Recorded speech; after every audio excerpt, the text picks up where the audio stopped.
Welcome back to the Inside the Podcast. Here on Counselor's Corner, I'm Jeffrey Lynn Johnson. Today we're standing at a critical intersection where ancient text meets modern clinical reality. In Matthew 11, we find John the Baptist sitting in the cold, damp dark of a prison cell. He hears about the deeds of Christ. He sends his disciples with a burning question that every single one of us has asked when our world is falling apart. Are you the one who's to come, or shall we look for another? John was looking at his external circumstances, the prison walls, the chains, the political shadow, and seeking external rescue. But Jesus doesn't answer by breaking the prison doors down. He answers by pointing to evidence of internal transformation and total restoration. He declares that the blind see, the lame walk, and the poor have good news preached to them. Jesus goes on to praise John, calling him the greatest born of a woman, yet makes a staggering pivot. He looks at the crowds around him, the people watching the miracles unfold, and exposes a tragic human condition. He says, "But to what shall I compare this generation? It is like children sitting in the marketplaces and calling to their playmates. We played the flute for you, and you did not dance. We sang a dirge, and you did not mourn." For John came neither eating or drinking, and they say he was a demon. The Son of Man came eating and drinking, and they say, "Look at him, a glutton and a drunkard, a friend of tax collectors and sinners." Yet wisdom is justified by her deeds. When we talk about the universal resilience model, URM, we are talking about a total structural alignment. We align with the authority of Christ through the two profound internal transformations that turn a chaotic defensive life into an unshakable sanctuary. But to God, there we have a talk about why we resist the very healing that we pray for. The intervention, the attitudes, and the rectitudes. Meekness is not weakness. Meekness is a warhorse under the reins of the king. It is the strength submitted, it is the wisdom guided, it is the will surrendered, it is the exact moment a person chooses to stop commanding their own downfall and stops fighting the system, drops their weapons, and becomes the officer of the rock. Second, we look at the rectitude of integrity. Rectitude simply means straight thinking, straight walking, straight living. Integrity is when what you say, what you think, and what you choose align perfectly like a plumb line under God's authority. Thoughts, words, and actions. Clinical mindfulness teaches us to anchor our internal life into this rock. When the command present says, "Rise and serve," the fever of your past has zero legal right to keep you down in the dirt. The clinical reality of the external locus versus the internal hustle. As a counselor, I see this every single day in the clinic. A guy comes in the treatment program, and he's operating entirely on an external locus of control. That means his sobriety, his behavior, his respectfulness, his choices are all 100% dictated by who is watching. If the UA cup is sitting on the counter in front of him, he's clean. If the counselor is sitting in the room, he's a model resident. But what happens when the lights go out? What happens when the system isn't looking? In Matthew 5, Jesus looks at the Pharisees, the ultimate religious hustlers of antiquity, and says, "Unless your righteousness exceeds theirs, you'll never enter the kingdom." The Pharisees were masters of the external hustle. They looked flawless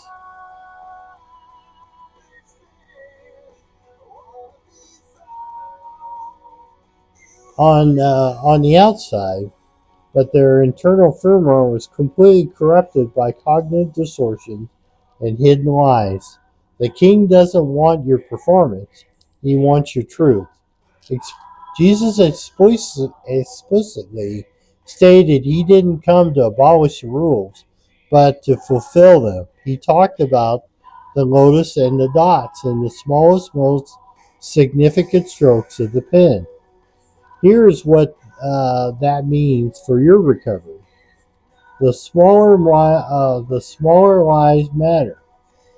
When you're thinking, when you use thinking errors to justify a little lie about where you went on your past, when you steal 5 minutes of your time, when you hide a minor habit, when you're telling the king that your foundation is still shifting sand, operating in the truth means the lotus matter. Integrity is what you do when the camera is turned completely off. In the cognitive behavioral therapy, CBT, we catch those thinking errors before they turn to action. Every single little lie chips away from the rock of your recovery. The marketplace of deflection, trauma, low self-esteem, and codependency. But let's go deeper into the psychology of Matthew 11, because this is where the deepest defense mechanisms hide. Why do we hustle? Why do we stay stuck in the mud even when the miracle is standing right in front of us? Jesus used the imagery of the children in the marketplace playing games. When a happy tune is played on the flute, they refuse to dance. When a sad funeral dirge is sung, they refuse to mourn. No matter what is offered to them, they find reason to reject it, defect it, and criticize it. Clinically, what Jesus is exposing here is a deep psychological and spiritual trauma response, the absolutely inability to receive, the filter of the low self-esteem and doubt. When a person carries a deep-seated doubt and low self-esteem, profoundly rooted in early childhood abuse or trauma, they develop an internal filter that tells them they are fundamentally unworthy of good things. Just like the stubborn children in the marketplace when Jesus offers a miracle, whether the miracle is peace, grace, unconditional love, or restored relationships, low self-esteem whispered, "This isn't for you. You don't deserve this. If people really knew your brokenness, they wouldn't offer this." Because you doubt your worth, you pull back. You deflect the blessing. It feels safer to reject the miracle than it is to receive and risk losing or being disappointed again.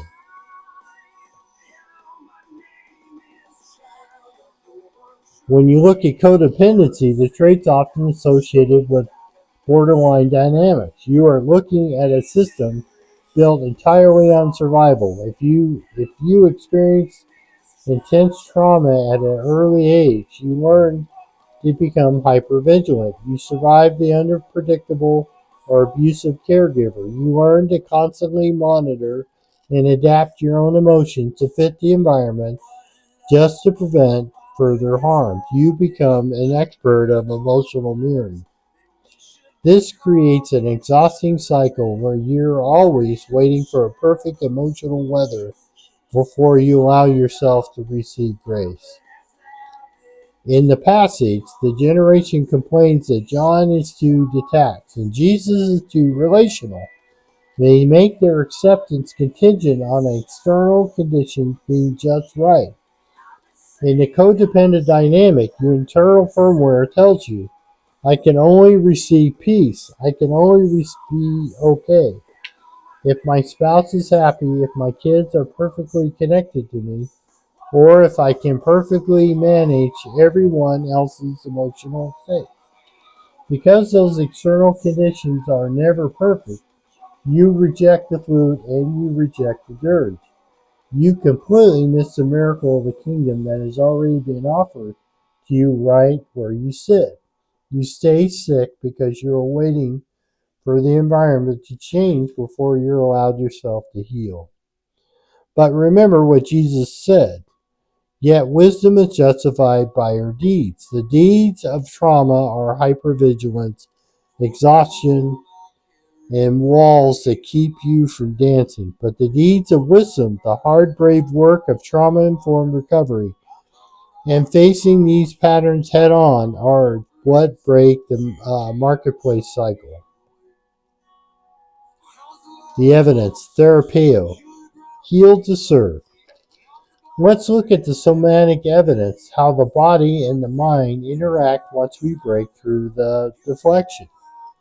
In Matthew 8:15, Jesus touches Peter's mother-in-law.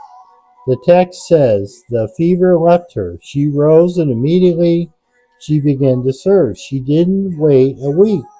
She didn't wait until she felt 100%. She didn't wait until life settled down. She rose and served immediately.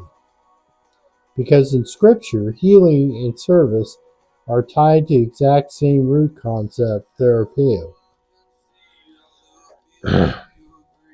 Clinical spiritual definition. A battery that holds a massive electrical charge but never powers a single machine eventually corrodes from the inside out. The individual in recovery who receives a clinical intervention and spiritual healing but never turns around to serve others will quickly stagnate. You know your internal firmware has been truly restored when your hands start moving to serve the person next to you. We talk a lot about thinking errors in treatment, but we don't talk about feeling errors. Look at the people in Matthew 8. A man is paralyzed, a woman burning with fever. Clinically, we understand these as somatic illnesses. The human mind comes under so much pressure from absolute exhaustion of keeping secrets and managing everyone else's emotions that the central nervous system starts shutting down the physical body. When you are finally operating in the truth, your body knows it. Your resting heart rate settles. Your nervous system exits fight or flight. The fever of your paranoia and your hypervigilance breaks. The centurion in the same chapter knew his paralyzed servant didn't need an external chemical fix. He needed a sovereign order from the general. Many people remain sick and stuck in a relapse cycle because they are trying to be good residents on the outside while remaining a hustler on the inside. The internal discrepancy creates a physical fire. You are paralyzed by the fear of being found out. You are sick with the fever of a double life. Illustration, the Saul Paul foot. The enforcer had the ultimate flawless professional record. If there was a flute, he kept it. If there was an academic standard, he exceeded it. He studied under the top minds of his day and graduated at the absolute top of his class. He was a man driven by entirely external locus of control. To him, life was a rigid checklist, and he was the guy holding the red pen.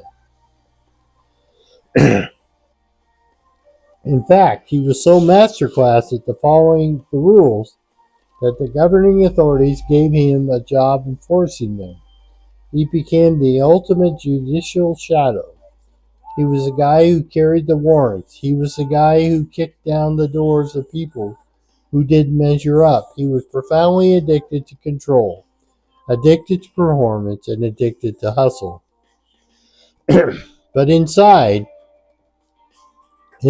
his foundation was entirely sand. He was consumed by anger, violence, and yielding pride. He was using a perfect external performance to completely mask the fact that his internal firmware was totally corrupt. One day, the enforcer went on a business trip to a city called Damascus. He had a pocket full of fresh arrest warrants. He was ready to run more lives in the name of rules. Ruin more lives in the name of rules. But on the road, he ran directly into the command presence. A blinding light dropped him face first in the dirt. And for the first time in his life, the man who watched everyone else's mistake went completely blind. For 3 days, the enforcer sat in total darkness. He couldn't look at the outside world. He couldn't judge everyone else's shortcomings. The king shut down his physical sight, so he was forced to do terrifying radical internal audit. Sitting in that quiet dark, he realized that all the rule keeping, all his hustle, all his perfect performance was just a cheap plastic mask. He he wasn't a righteous judge, he was a broken man causing destruction. When the scales finally left the eyes, um, the hustle was completely dead. The external locus was shattered. He didn't tweak his behavior, he flipped his entire identity. That is why Saul to Paul flipped. He dropped the fear of the name Saul and took the name Paul. He stopped hiding in his past. In fact, he started writing letters to the entire known world, openly, publicly admitting he used to be an absolute worst of sinners. He stopped performing for the crowd and stopped working for a certificate and started operating in the truth. He traded the total exhaustion of hustle for absolute freedom of the rock. He went from being greatest enforcer to the law to the greatest writer of grace. And because he stopped hiding, he became completely unbreakable.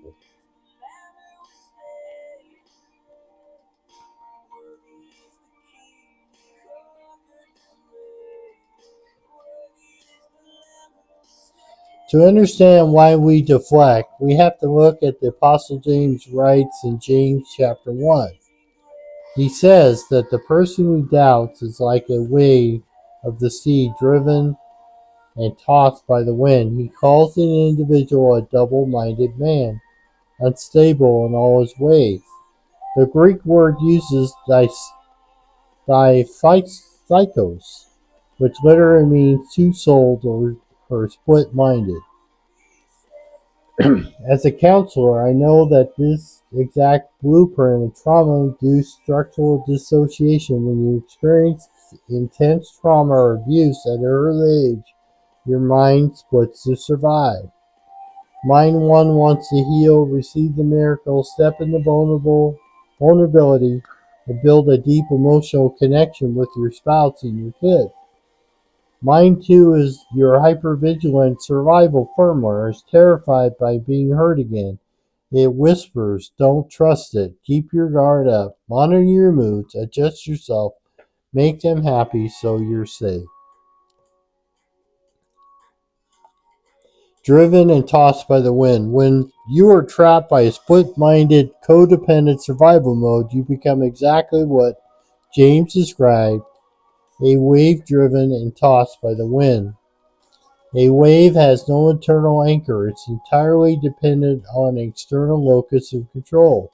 If the wind blows north, the wave goes north. It is codependency. The wind is the emotional state of the person sitting across from you. If your spouse is upset, your entire emotional ocean enters a Category 5 storm. If your environment is chaotic, you violently toss. You are completely at the mercy of the external forces because your internal firmware is an anchor to the rock. James notes a sober reality. For that person must not suppose that he will receive anything from the Lord. Hear me clearly on this. God isn't withholding the blessing out of anger. James explicitly says God gives generously without reproach. The tragedy is the double-minded wave cannot receive because its hands are full of survival tactics. You cannot hold on to the shield of hypervigilance and gift the unconditional peace at the same time. URM solution. Moving from dicycles to holochoros, or chloros, James gives us the clinical treatment plan right at the start of the chapter. He says, to count it all joy when you're faced various trials, because the testing of your faith becomes steadfast, and you must let steadfastness have its full effect, so that you may be perfect and complete, lacking in nothing. And that Greek word is holochoros. The universal resilience model, URM, is a journey from being a dicycle, split-minded, fragmented, and tossed by the trauma of your past to becoming holochoros, whole, integrated, and standing flat on the plumb line of rectitude. When you drop your weapons, face the trials of your past through deep recovery and anchor your internal locus into a straight authority of Christ, the two minds become one. The hustle stops. The wind loses its power over you. Your wave settles into a calm, unshakable sea. Call to action in the URM tag.